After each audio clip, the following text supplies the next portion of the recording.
किंतु दोनों के बारे में बता दिया, सगुण ब्रह्मोपासना और निर्गुण ब्रह्मोपासना। और अब दोनों की अपेक्षा से निर्गुण ब्रह्मोपासना अधिकतर क्लेश वाला है, इसलिए हमने सगुण ब्रह्मोपासक को युक्ततम को दिया। क्लेशो अधिकतरस्तेषाम अव्यक्तासक्त चेतसाम अव्यक्ताय गतिर्दुःखम देहवद्भिरवाप्यते। क्लेशो अधिकतरस्तेषाम, कहते तेषाम क्लेशो अधिकतर, तेषाम मने अक्षरोपासका नाम निर्गुण ब्रह्मोपासका नाम क्लेश अधिकतर ज्यादा होगा। ओ तेषाम की व्याख्या कर अव्यक्त आसक्त चेतसाम, अव्यक्त रूपी ब्रह्म में निर्गुण में आसक्त चित्त जिनका, उनके लिए वह उपासना निर्गुण चिंतन करना, अचिंत चिंतन करना अत्यंत कठिन है। क्या कारण है अत्यंत कठिन है वह? अव्यक्ता गतिर दुखम देहवद्भिरवाप्यते।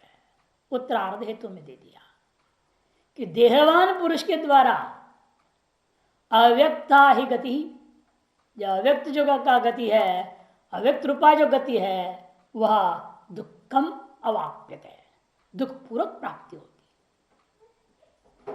क्योंकि अभ्यास है ना आदमी को, आदमी को यह अभ्यास हो गया है, कोई भी चीज को प्राप्त करना है तो वो गतिपूर्वक मानता है।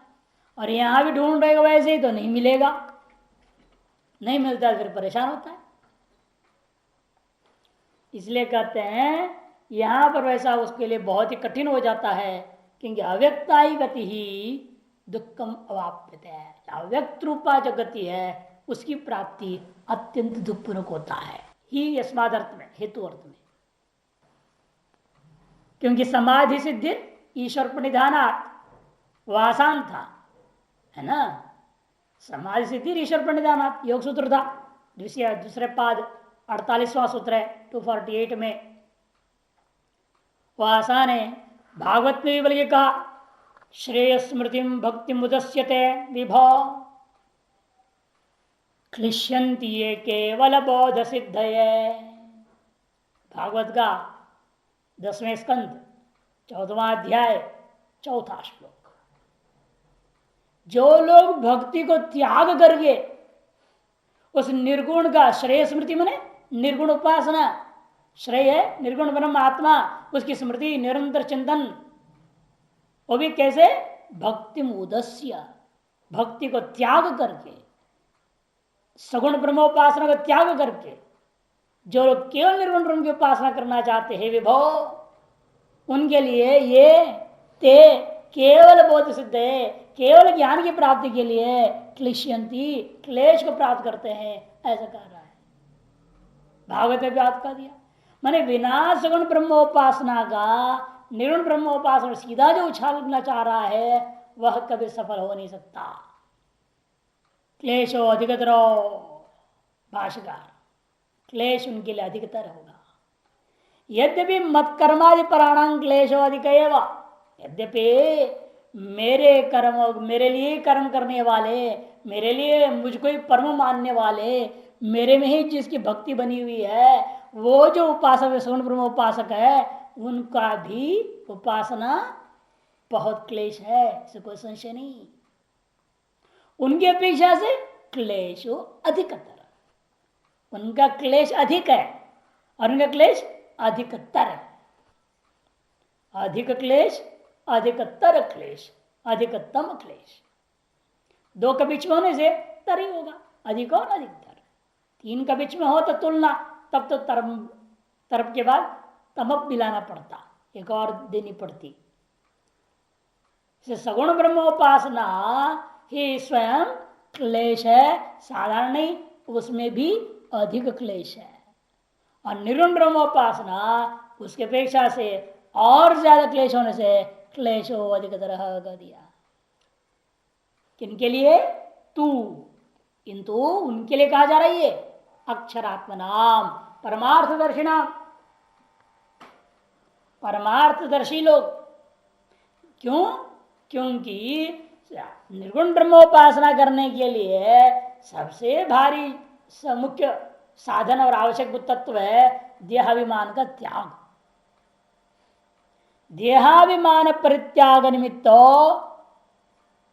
अधिकतर क्लेश, ऐसा अनुभव होगा। देहाभिमान परित्याग निमित्त क्लेश है ना, वो बहुत भयंकर क्लेश है कि निर्गुण ब्रह्मोपासना करने वाले को अपने शरीराभिमान त्याग करना बहुत जरूरी है।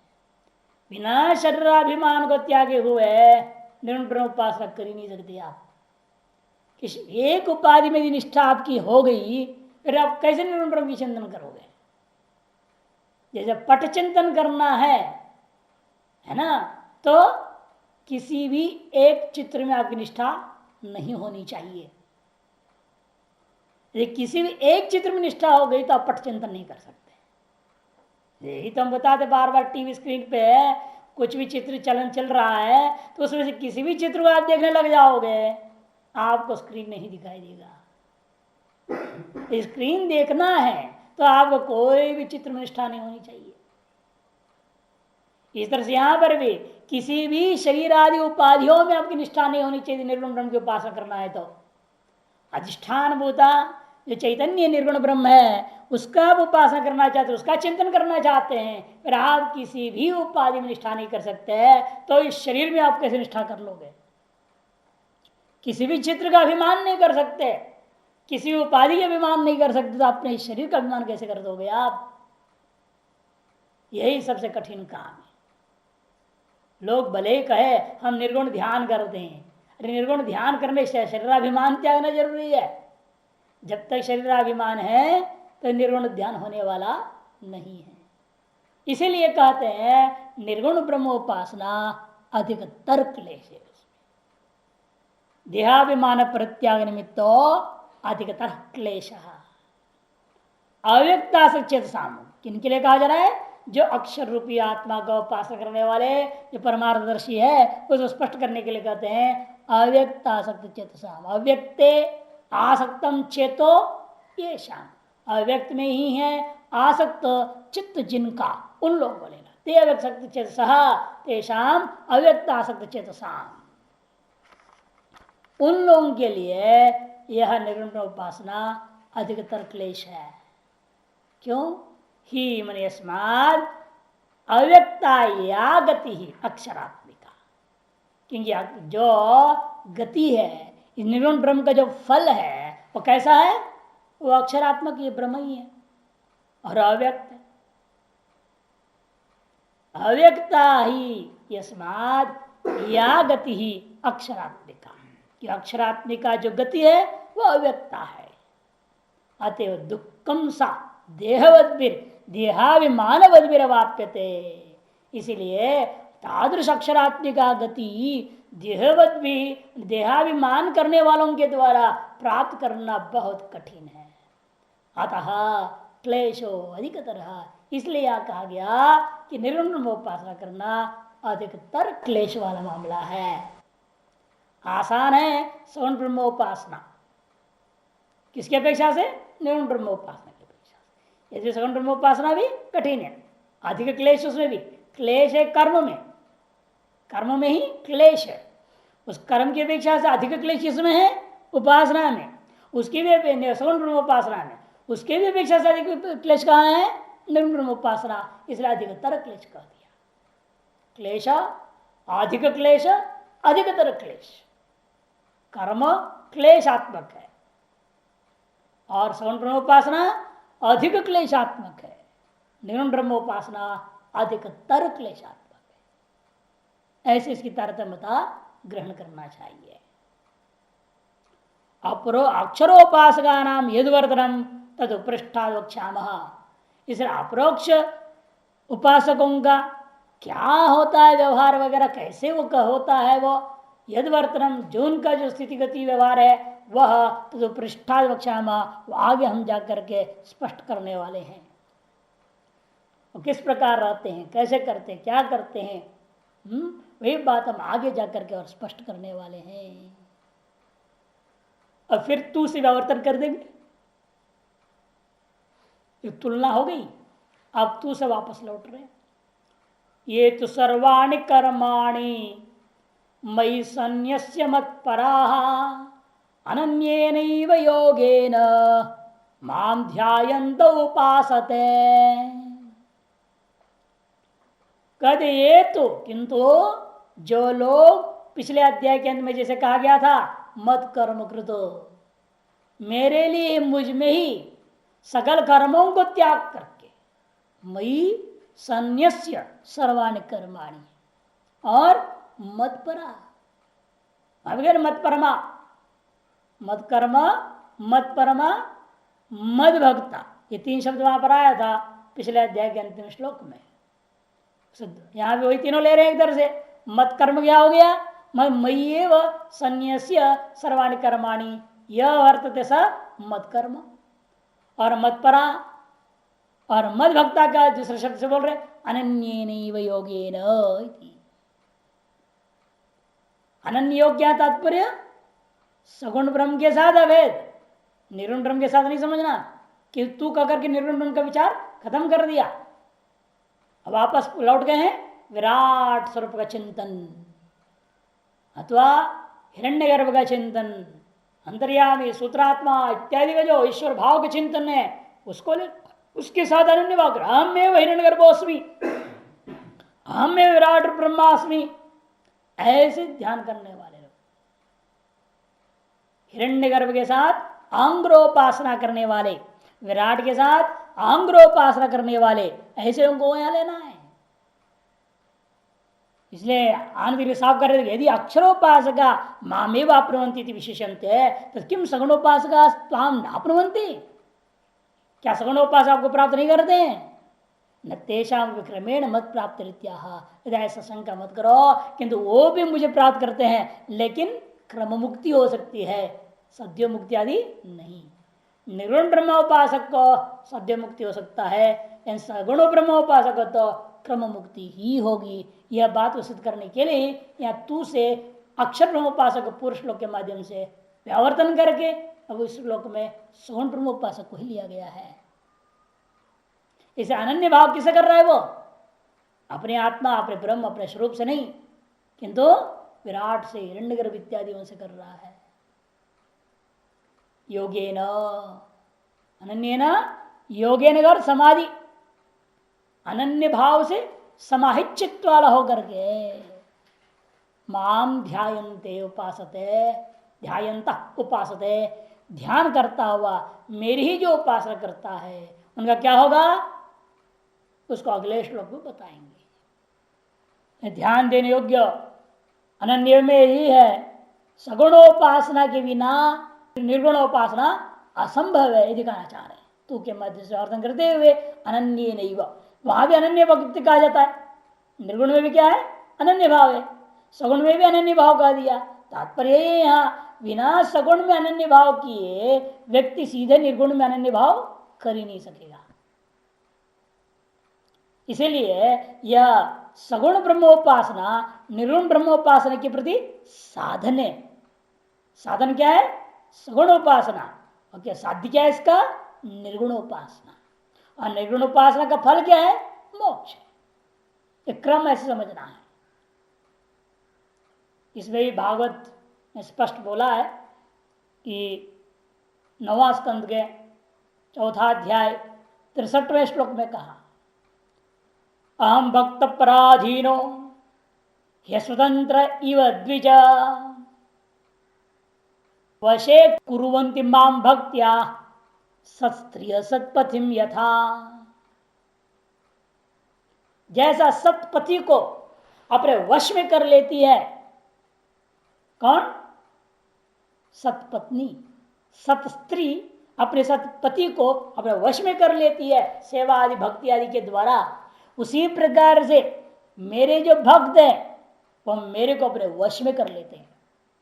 वशे कुर्वन्ति माम भक्त्या, अहम भक्त पराधीनो ह्य स्वतंत्र द्विज, हे द्विज, इसलिए मैं भक्त का पराधीन होने से मैं अस्वतंत्र के समान हूं, क्योंकि वशे कुर्वन्ति माम भक्त्या, तो भक्ति सब क्या कर रहे हैं? वशे कुर्वन्ति मां भक्त्या सत्स्त्रिय सत्पथिम यथा। जिस प्रकार सतपति को सत्स्त्री वश में कर लेती है, उस तरह यह भक्त भक्ति से मुझे वश में कर लेता है। सगुण ब्रह्मोपासना पहले जरूरी है, उससे सगुण ईश्वर वश में आ जाएगा तो उसकी कृपा प्राप्त होगी, तो आपको वह ईश्वर स्वयं ही कहाँ ले जाएगा, निर्गुण ब्रह्मोपासना ले जाएगा। ये अगले श्लोक में बताएंगे। एक और विलक्षण यहां संकेत कर रहे हैं अनन्य शब्द से। अधिकतर लोग क्या करते हैं सगुण ब्रह्मोपासना में, भेद दृष्टिया करते हैं, है ना।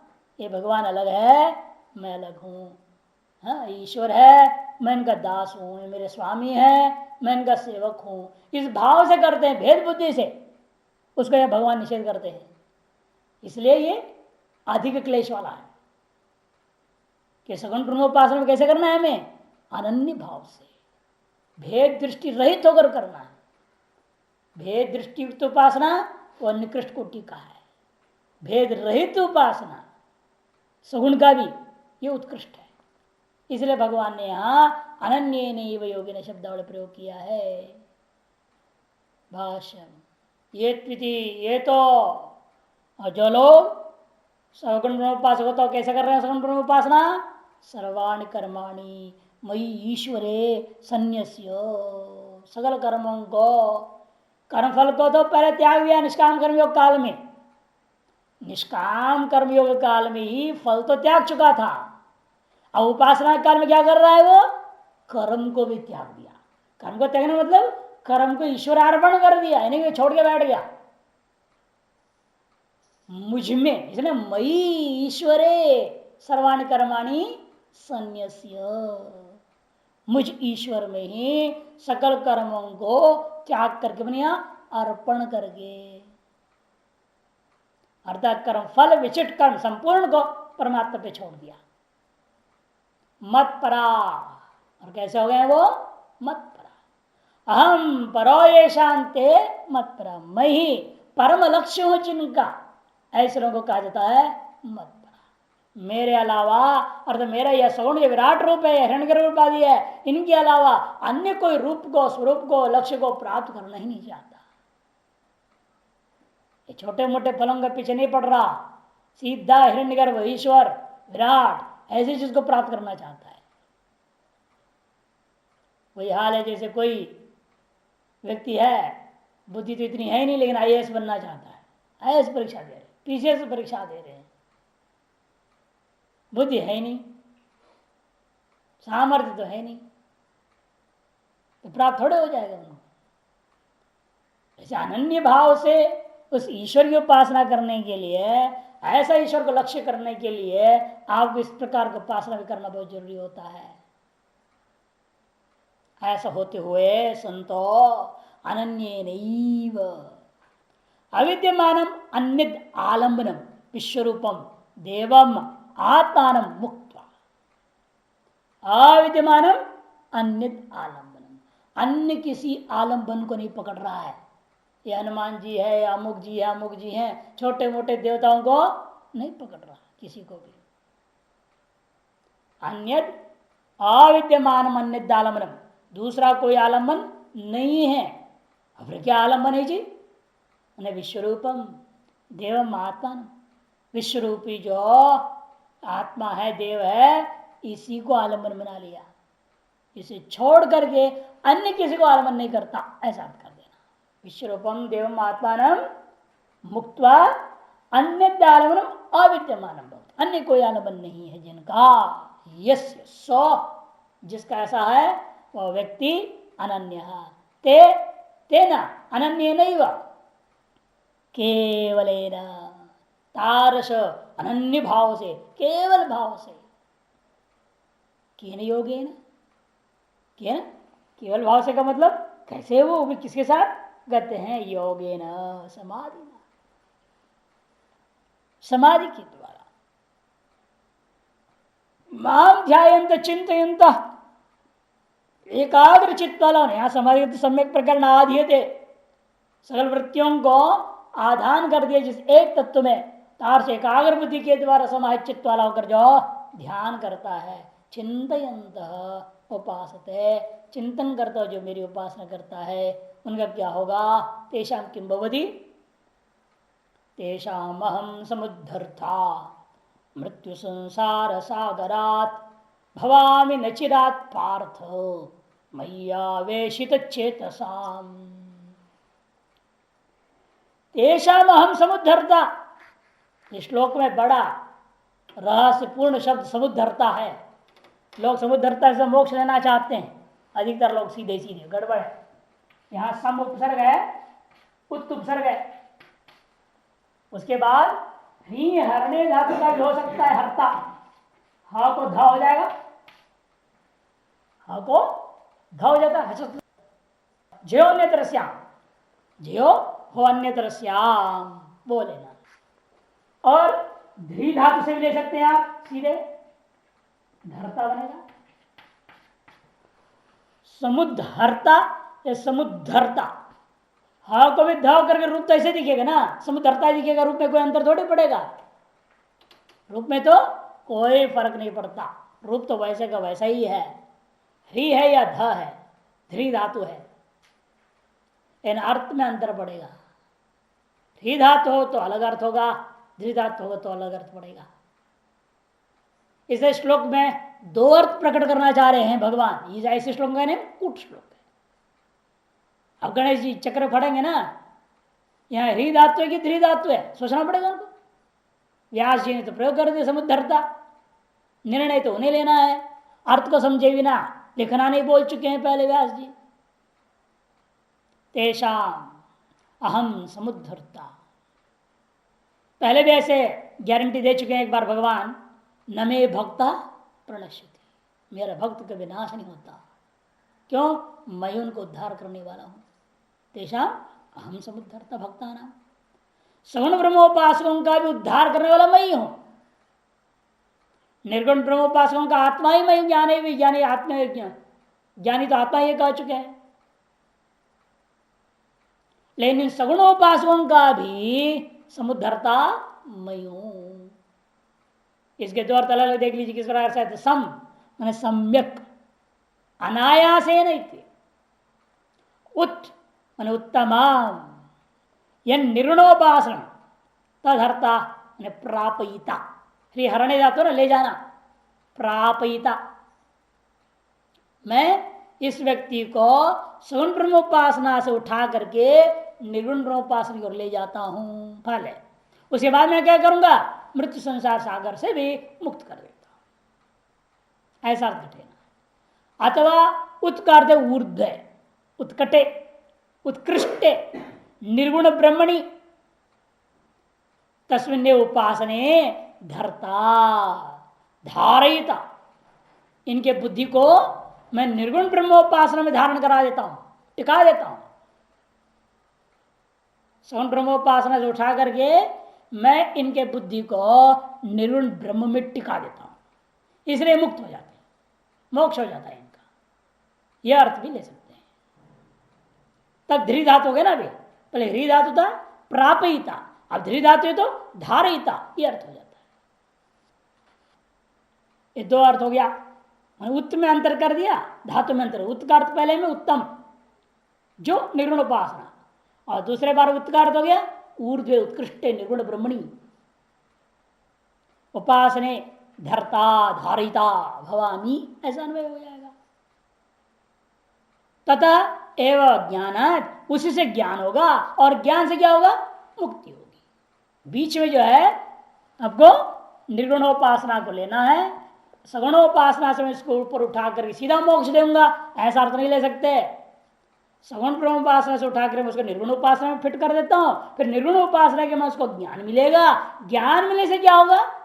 मृत्यु संसार सागरात, मृत्यु संसार सागर से वो मुक्त हो जाता है। यह इसका अर्थ लेना पड़ेगा। यहां एक और विशेषता जो पहले बता चुका हूं, यहां भी समास नहीं किया।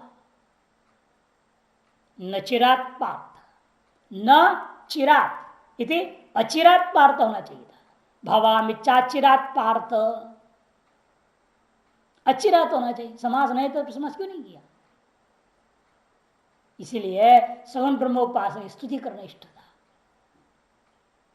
स्तुतित्व का ज्ञापन करता है, समासा भाव स्तुतित्व का ज्ञापन कर रहा है। मय्यावेशित चेतसा, क्योंकि वो लोग कैसे हैं, मई आवेशित है चित्त जिनका, मुझ में ही प्रविष्ट है चित्त जिनका, ऐसे तेषाम अहम समुद्धरता, ऐसा नहीं होगा। षष्ठ्यंत दोनों को विशेषण विषय भाव कर लेना है। भाष्य मद उपासन नहीं कपराणाम, मद उपासन नहीं कपराणाम तेषाम कर दिया, मेरे ही उपासना करने में लगे। मेरे वे तात्पर्य सगुण जो विराट रूप का उपासना करने वाले जो लोग हैं, तो उसी में एक प्राणाम ने तत्प्राणाम हम ईश्वर समुद्धरता, मैं जो ईश्वर हूं मैं उनका समुद्धरता हूं।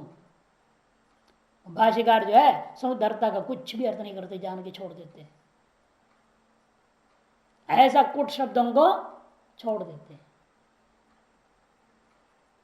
कुत इत्याह से आप जो है उसको मुक्त कर रहे हैं, किससे आप उसको मुक्त कर रहे हैं, क्या कहते हैं, मृत्यु संसार सागरात, मृत्यु युक्त संसार यदि मृत्यु संसार, जन्म मरण का चक्र से युक्त जो है उसी का नाम मृत्यु संसार है। वह मृत्यु संसार कैसा है, सैव सागर ही वह सागर हो, वही समुद्र के समान समुद्र है।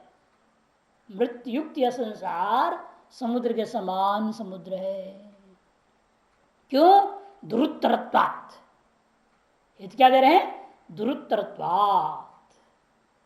दुरुत्तर में उत्तर में जवाब देना, ऐसा देना, उत्तरणम तैर जाना, अत्यंत कठिन है तैर जाना। इस संसार को आर पार तैर के जाना अत्यंत कठिन है, इसे दुरुत्तरत्वात्। ये नहीं सोचना कोई प्रश्न पूछा गया उसका जवाब देना कठिन है, उसका दुरुत्तर बोलते हैं ना। यहां पर वो अर्थ लेना नहीं लेना है, यहां संसार को रूपी सागर को तरना संभव नहीं है, ये अर्थ है। मृत्यु संसार सागरात, ऐसा इस मृत्यु संसार सागर से अहम मैं तेषाम समुद्धरता भवामी, मैं उनका समुद्धरण करने वाला हूं। कब करेंगे आप, बहुत देर में, न चिरात, देर से नहीं, तुरंत कर दूंगा, जल्दी से जल्दी कर देता हूं। किंतरी न चिरात की व्याख्या, किंतरी क्षिप्रमेव, शीघ्र ही मैं कर देता, आर पार कर देता।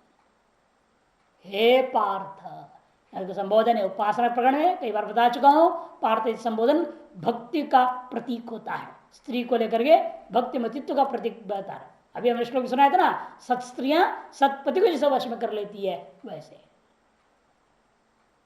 सदभक्त का संकेत करने के लिए है हे पार्थ संबोधन। क्षिप्रमेव, हे पार्थ, मय्यावेशित चेतसाम, मयि विश्वरूपे, ना स्पष्ट कर दिया भाष्यकार ने, किसमें आविष्ट है उसका बुद्धि, अंग्रोपासन किसके साथ कर रहा है, निर्गुण में नहीं, सगुण का, वो भी विराट रूप विश्वरूप है। कि प्रकरण विराट के चलन 11वें प्रकरण अध्याय में पूरा विराट रूप था, उस विश्वरूप आत्मा का मेरा सगुण जो स्वरूप था उसमें ही आवेशित है, प्रवेशित है, न समाहित है चित्त जिनका, चेतो ये शांते मय्या चेतसा तेषाम मय्या चेतसाम, ऐसा लोग कहा जाता है मय्या आवेशित चेतसा। उन लोगों को मैं सम्यक प्रकार से समुद्धरण कर देता हूं। सह तस्मात् जीव घनात् परात्परम पुरुषम पुरुषम ईक्षते, इत्ते टीकाकार से श्रुति भी दिखा रहे हैं। वह इस जीव घन से ऊपर उठ करके जीवनात् परात् से भी परम पुरुषम ईक्षते, ईक्षते उसका दर्शन करता है, अनुभव करता है। तत्परम प्रत्यक्षम तच्च श्रुतानुमान योर बीजम। तो अनेक टीकाकार लोग इसका अलग अलग ढंग से थोड़ा अंतर करके ले रहे हैं, क्योंकि इसका तात्पर्य क्या देखो, भाषोत्तर दीपिकाकार कर रहे हैं, मच्चित्ता मदगत प्राणा बोधयंत परस्परम कथयंत माम नित्यम तुष्यंति च रमंति च तेषां सतयुक्तानां भजतां प्रीतिपूर्वकं ददामि बुद्धियोगं तम ये न मामुपयांति ते। पूर्व का याद दिला रहे, मैंने कहा ना ददामी बुद्धि योगम तम, कहा एक बार में थोड़ा हो जाएगा।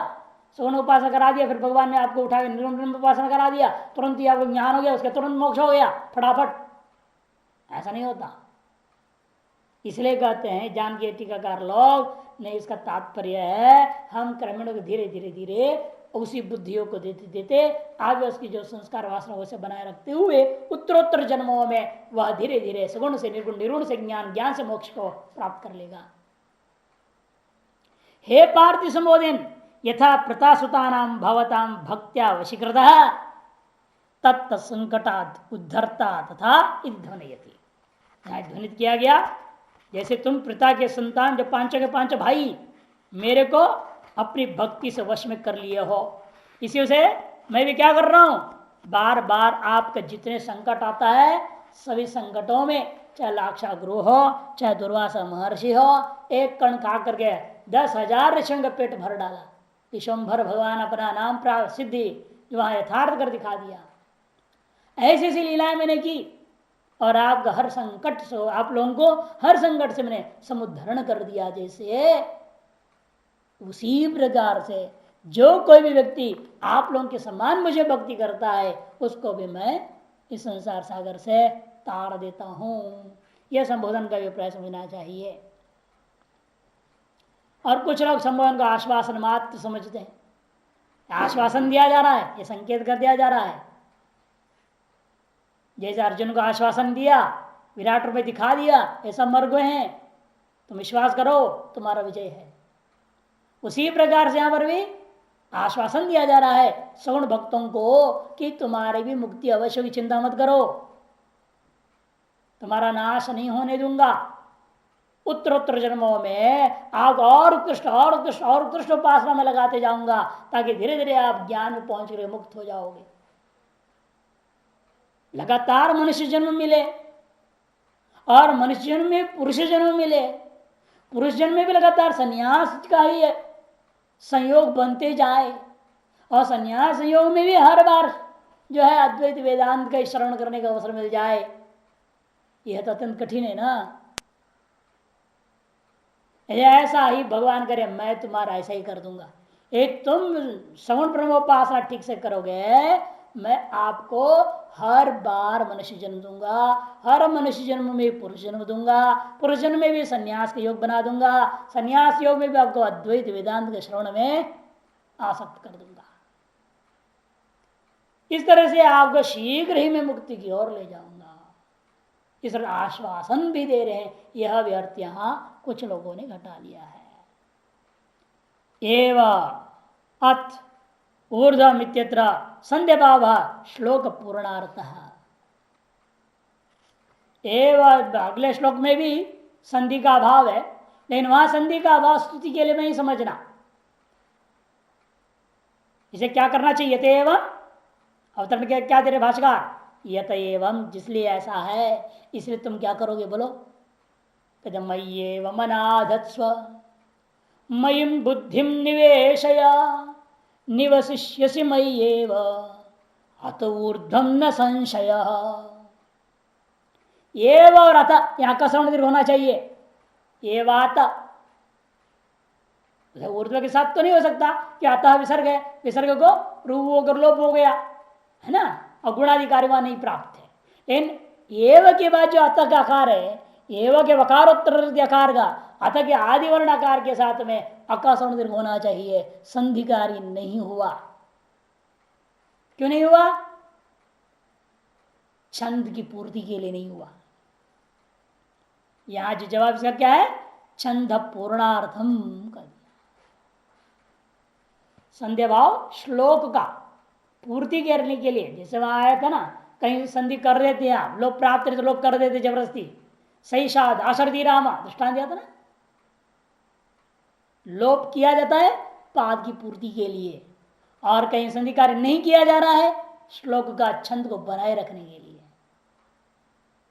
और का अन्य प्रक्रिया से भी बन सकती थी तो भी नहीं किया गया, तो वहां स्तुत्यादि के लिए फल बताया गया।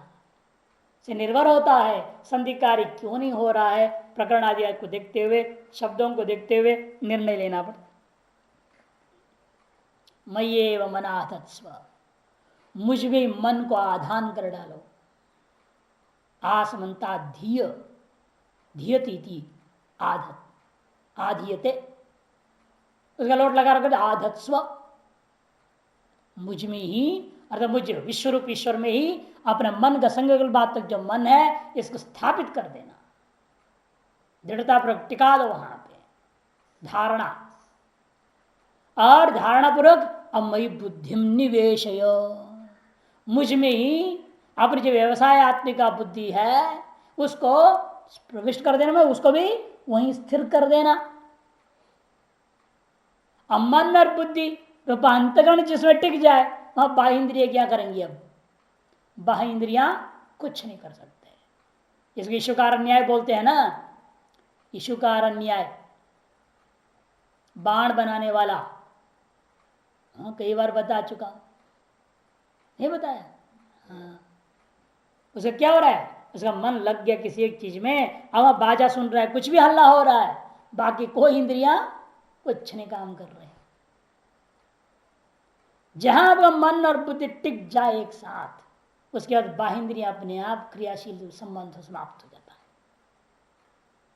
इसे भगवान यहां पर बाह्य इंद्रियों को बोला ही नहीं, बाह्य इंद्रियों को अब पहले संयम करना पड़ेगा तभी तो अंतर इंद्रिय बैठेगा। वो पूर्व का काम है, पहले का वो प्रत्याहार का काम है। वो या धारणा और ध्यान को ले लिया, मयि एव मनाधत्स्व मयि बुद्धिम निवेश, तब क्या फल मिलेगा? मय्येव निवसिष्यसि, तब तुम मुझ में ही स्थित हो जाओ। निश्चय पूर्वक मुझे मेरा वह विराट रूप से अभिन्नता को प्राप्त करता हुआ मुझ में तुम निवास कर जाओगे, अर्थात मेरे साथ अभेद को, तादात्म्य को प्राप्त कर जाओगे। अत ऊर्ध्वम न संशय।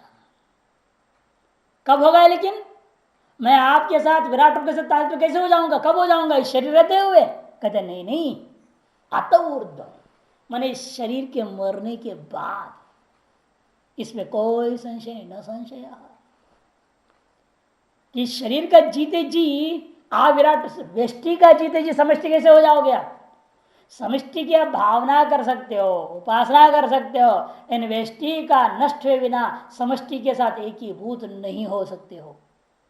इसलिए कहते हैं अत ऊर्ध्वम, इस शरीर के मरने के उत्तर काल में जाकर के तुम मय्येव निवसिष्यसि, मेरे साथ अभेद को प्राप्त कर, विराट रूपता को प्राप्त कर जाओगे, इसमें कोई संशय नहीं है।